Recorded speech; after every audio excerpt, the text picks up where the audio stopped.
Jacoby. What is it that we do? We get the people. Yes. What? They won. What a weekend of NBA playoff basketball. The most exciting opening weekend of my lifetime. Wow. And we will start with the Suns and the Lakers. It is a 2-7 series, but it doesn't feel like a 2-7 series. And the Suns got game one behind Aiden and Booker. Were you surprised by the Suns? I am not surprised. I got two words for you, young man. Player development. Been telling you about this all year with Monty Williams and that coaching staff. Was that Devin Booker's first playoff game? Yes. Was that Aiton's first playoff game? Didn't look like it, but yes. It did not at all. Chris Paul was dealing with a shoulder injury. That may clearly be a factor as this series progresses. But this is all about Devin Booker. He scored the most points in the NBA before playing in the playoffs. Now he got a chance to play in the playoffs, and he shined. And what about Ayton? Did you see the big fella change it into the floor? 10 for 11 from the floor. Did you see him grab 10 for 11. Did you see him outplaying Anthony Davis? Yes, I did, because Mr. Rose. That's what happened. And by the way, Booker did it in all phases. You see it on the post. You see it in transition. You see it from three. You see it mid-range. You know he's fourth in the league in mid-range shot. You know I know you love that. the And art of the Jalen, mid-range. as much as I love celebrating the Suns, the story of this game was Anthony Davis and his performance. Here's what the Brow had to say about it. There's no way we're winning a game, let alone a series, with me playing the way I play. So, this was on me. I take full responsibility for sure. First of all, why is he in his PJs, Jalen? Is he in his PJs because he was sleeping all game? I love you so much. That's exactly what I was thinking. I swear to God. This is why we have the greatest chemistry in the history of this industry. Because let me tell you something.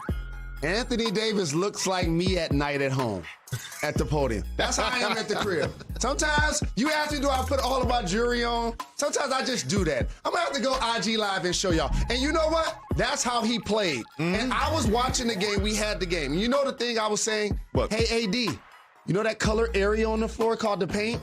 It'd be awesome if you go near it. Yeah. It was like it was an electronic fence surrounding the paint. He didn't go near the paint. No. But there are two things that's going to happen. The Lakers will find a way to come back and win the series, especially with Chris Paul being out. They're going to come back. He didn't look like that. Don't panic. The Lakers will win the series. But this is my point of making the journey tougher. Your margin for error is slight, and the Lakers have to play AD at the 5. I know he told y'all he don't like playing the 5. I don't know why he did that. I know he don't want to take the pounds. He's 7 feet tall, I know dog. he don't want to get the fouls. I get it. But they got to put out Drummond. They have to play Gasol because that's what Anthony wants them to do. However, if they're going to maximize their offensive potential, you see that distorted spacing right there? That's LeBron James trying to drive the basketball to the hole. You saw Andre Drummond on the baseline. Therefore, his man becomes a health defender. Yep. That's just what was happening. And the Phoenix Suns did a terrific job of playing boxes and elbows defensively, forcing Lakers into contested shots. The Lakers were not making their threes. It was a terrific game plan and execution by the number 2 seeded Phoenix Suns. It was a great job by Phoenix. And I predict a huge game from Anthony Davis in game 2. But before we get to that, we have to talk about the only series that matters. The New York Knickerbockers as the 4th seed with the Garden packed. You know what, Jalen? They got a huge win yesterday. Huge win. No, they didn't win the game, but when your best player plays his worst game and it comes down to that final shot from Trae Young, that's a moral victory for the New York Knicks. Great job by the Knicks. Good job, Knicks. Good job, Knicks. See, here comes the integrity in my job, because when the words come out of my mouth, people are going to be like, oh, you're hating on the Knicks. Like Scott Perry isn't my brother. Like I didn't give William Wesley the name worldwide. Like I actually didn't play for the Knicks. Like we're not doing this show in New York. But here's what I did do. What? Pick the Hawks to win this series. That's fine. You can be wrong. You've been wrong before. Trae Young is out there cold. He's cold outside. Julius Randle played his worst game of the season, and it came down to a miraculous floater and a huge Bogdanovich 3 for them to win. I'm not worried as a Knicks fan. I'm not worried. Can I tell you one of the 1 million things Trae Young and I have in common? We can't cut our hair because it's thinning up top.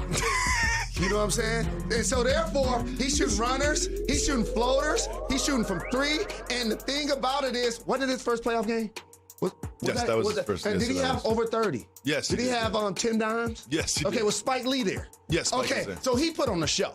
He did. And that's the reason why I picked them to win, because Julius Randle was outstanding this year. And by the way, I got to say something about R.J. Barrett's dunk.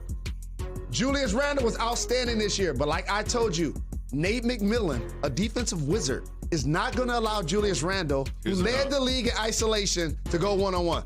And R.J. Barrett, my fellow lefty, big shout. That was a big dunk. That was a great dunk.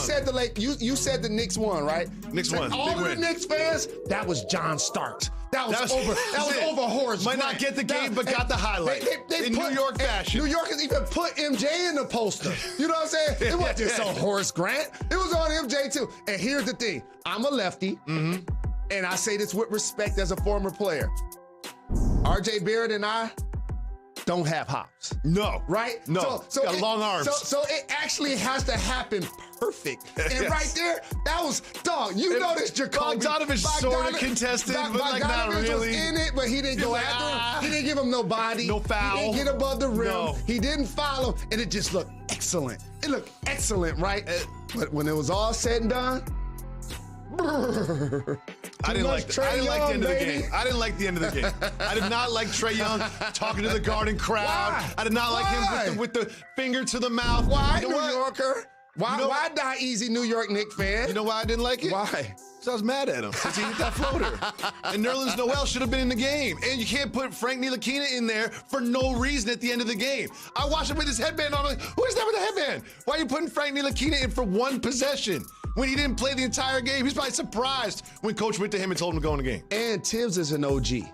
That's when keeping the analytics goes wrong. He made a mistake. I promise you. I'm telling you what happens. We have one crucial stop. Let me find the guy by the numbers. Probably has his warm-ups on. The best defender. Yeah. There was somebody on the bench. I promise you. I promise you, somebody that didn't play in the league, that just crunches numbers for a living. It's like, you got to get Frankie Smokes out there right now. No, that was a bad he'll call. Get one stop. It don't matter if he's stiff. It don't matter if he didn't play. Trae Young was like, oh, okay, you new to the game? Okay, cool, take this. Floaty.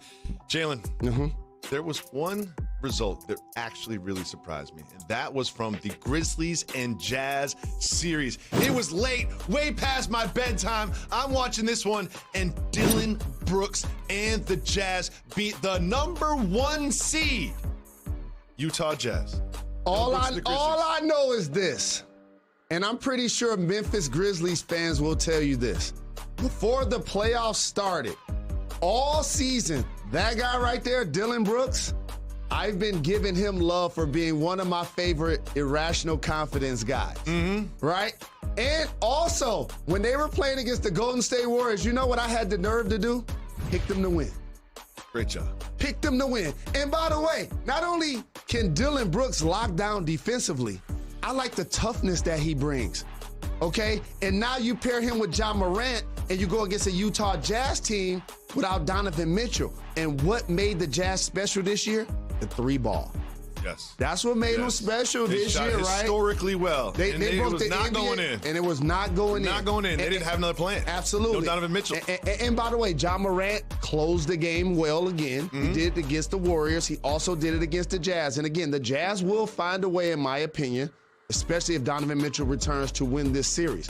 But this is just catapulting what I thought should happen with the Memphis Grizzlies. They didn't make it last year. So now it meant so much to them. Now you go on the road against the #1 seed and you take game one. Shout to their head coach, Taylor Jenkins. You know who, done a terrific who I job want to give a shout to? No one talks about Valanciunas. Valanciunas gets quiet 20 points. He gets a quiet 12 rebounds. Valanciunas deserves more flowers for what he's done, not just in this game, but all season long. If you want to, he's forgotten about. Well, if you want to go deeper into the roster, Valanciunas been balling all year. I agree with you. And they won despite him being in foul trouble in the playoff game. But how about Kyle Anderson? Yep. What about slow motion? He's actually, you see that fast break? Exactly. He makes timely stops and blocks and steals, and he's a really intelligent player. So I'm just happy for the Memphis Grizzlies. They're riding this momentum. And by the way, you know when people say, like, do you want rest or rust? It really helped the Grizzlies that they got challenged in the play-in by the Warriors. Brilliant idea, by the way, by Adam Silver, because you saw that edge that they played with, and the Utah Jazz were a step slow. Jalen, another surprising result was the first half in the Celtics-Nets series. So much great action, baby. It was such a good weekend. The first half, the Boston Celtics were on fire. Like they were in the first half, and then the second half, it was the big three. It was James Harden, Kyrie Irving, and Kevin Durant. As we expected, all performing, scoring the vast majority of the Nets points. So can I be this dude? Can I really be this dude? Which dude? Okay. I'm going to be the dude that tells you guys the Nets didn't look that great. Okay. I'm gonna be that dude because. What are you doing? Don't do it. Whatever you're doing, keep your shirt on. I just wish I wish I didn't have a shirt on. I wanted to show you my chest hair. Okay. Here's the thing about the Nets. They were taking turns. That worries me, Jacoby. It worries you. Yeah, it worries me. You know what? I love your Nets concern. I love it so much. You're going to change your pick. You said they would not come out of the Eastern Conference. Over the course of this next 5 weeks, you're going to change your pick. Because, yeah, they did take turns, but they had moments. They had moments of time, like 90-second spurts where they scored 12 points. And they looked unstoppable. And I think as they play together more, as we get deeper into the playoffs, that's going to happen more often. They're unstoppable. This is the team that's coming out of the Eastern Conference. So I know how to, distinguish the forest from the trees, right? I know greatness when I see it. As a fellow lefty, James Harden, I love him so much, what he does for us. Like, to see a lefty out there balling the way he balls, I see Kevin Durant. I know for me, he's like a modern-day version, a taller version of George Gervin. I know Kyrie Irving is a wizard with the basketball, but you know they only scored 104 points, right? Mm-hmm. Okay, not 140, 104. They will. You're going to change your pick. Okay. I can't wait for the day. I also can't wait to discuss Luka Doncic and the Mavericks going to Los Angeles and hanging a W on the Clippers in Game 1. So much to discuss. Stay tuned. You're watching Jalen York, Jacoby. The Nets or the Knicks? Above the Heineken River Deck and Pier 17. Welcome back to Jalen and Jacoby. Jalen Anthony Rose. What up, though? Luka Doncic and the Mavs go to Los Angeles to take on the Clippers and come away with a win. Jalen, this was a surprising result. What did you think about this game? Well, there were a couple of surprising results. I was just writing them down when you said it. Phoenix winning, the Hawks winning for a lot of people in this one. Mm-hmm. And this is really all about the greatness of Luka. If you look at how this Mavs team continued to mature, it was who can play alongside of Luka and make timely plays. And in this game, it was Finney Smith making threes. I think he made 5 threes. Tim Hardaway Jr. finds ways to get going. And Porzingis didn't really even have a big game. But he was there. Exactly. And so I want to first credit the Mavs defense. See, one of the things that happens when you play against the Mavs that people don't talk enough about is Rick Carlisle is a terrific strategist. And you know what they did to Zubac? They put him in pick and roll. Yep. And every time he was on Luka, he got cooked. Every time. He got cooked. Every time. So now, y'all got to take him out of the game. Mm-hmm. That's a piece off of the chessboard. And the other thing about the Clippers, they need better guard play. Been telling you this all year. We can talk about Kawhi and Paul George struggling. Yes. But can Patrick Beverley be the starting point guard on the championship team? That's what we have to see. This is why you bring in Rondo. This is why you try to see what you can get from Kennard. You're going deeper into your roster because you need like 3 or 4 people to play like one. And so, yes, Paul George was trending. Playoff P was trending. Of course. Pandemic P was trending. And you need Kawhi to take over in the fourth, which he did not. But I'm going to give all the credit to the Mavs. And by the way, for the Clippers, you better take game 2. Oh, yeah. You better take game 2. Do you think they're in danger of losing the series?